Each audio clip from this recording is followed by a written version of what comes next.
ask you something. Do you ever feel like your brain never really turns off? Even when you're tired, even when you're laying in bed, even when nothing is wrong, your mind keeps replaying things, analyzing, rechecking, thinking. If that sounds familiar, this video is probably for you. For one, who this is about. Some people are naturally more sensitive. They notice details. They pick up emotional signals. They think deeply. They also tend to be highly cognitive. They process information fast. They see patterns. They think in structures. I belong to this group. Highly sensitive, highly cognitive. On paper, it looks like a gift. In real life, it often becomes exhaustion. Part 2. The hidden cost. For a long time, people told me, you think too much. You're too serious. You're too sensitive. So I tried to change. I tried to care less. I tried to be more casual. I tried to lower my standards. It did not work. Instead, I started sleeping worse. My digestion got weaker and my body became more fragile. Something was wrong, but I didn't know what.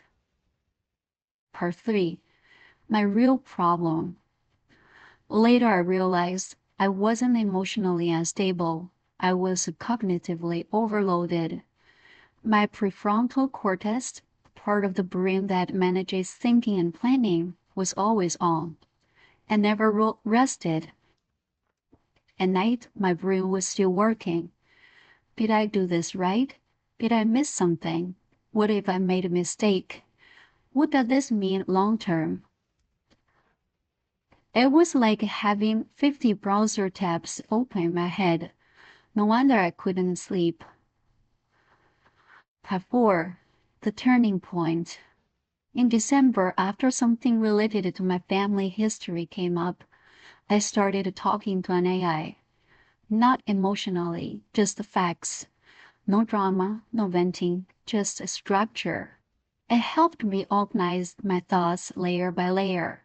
Facts, responsibility, values, ethics. For the first time, my mind felt complete. Closed loops. No unfinished mental business. And suddenly, I could fall asleep fast. Part 5. Recovery phase. After that, something interesting happened. I became extremely tired. Not sick, not depressed, just deeply tired. I slept a lot. I slowed down. I went into low power mode. This is called a recovery window. When your nervous system finally feels safe, it starts repairing itself. I started listening to my energy levels. I stopped forcing myself. High battery, low battery, offline, no guilt. Part 6. Rebuilding regulation. Over the next few weeks, my body changed. My muscles relaxed, inflammation decreased, fatigue became easier to notice. My parasympathetic nervous system, the rest and repair system, started working automatically again. I didn't have to force relaxation. My body knew how to do it again. Part 7. What I call this state. I now call this state a self-regulating, high-resolution mind. Let me explain. High-resolution means you see details, you understand the structure, you notice patterns. Self-regulating means you decide how much you engage, when to focus, when to rest, when to step back. You don't lose control to your environment. You stay in charge. Part 8. Why resolution matters. I don't like the term highly sensitive. It sounds passive, like a fixed trait.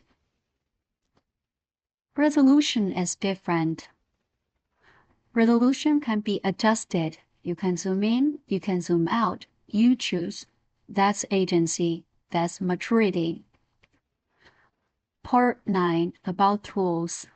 Yes, I used AI as a tool. It helped me structure my thinking, but it didn't fix me. I fixed myself. AI was just a mirror, a notebook, a thinking partner. You always remain responsible. Part 10 Important Disclaimer. This path worked for me. It won't work for everyone. Your history, environment, and biology matter. There's no universal formula. Be careful with anyone who tells you there is. Final notes. Being sensitive and intelligent is not a weakness, but without regulation, it becomes self-destruction. With regulation, it becomes clarity. You do not need to become dull. You need to become stable. You don't need to shut down your mind. You need to learn how to rest it. That's what it means to give yourself back to yourself. If this resonates with you, thank you for listening.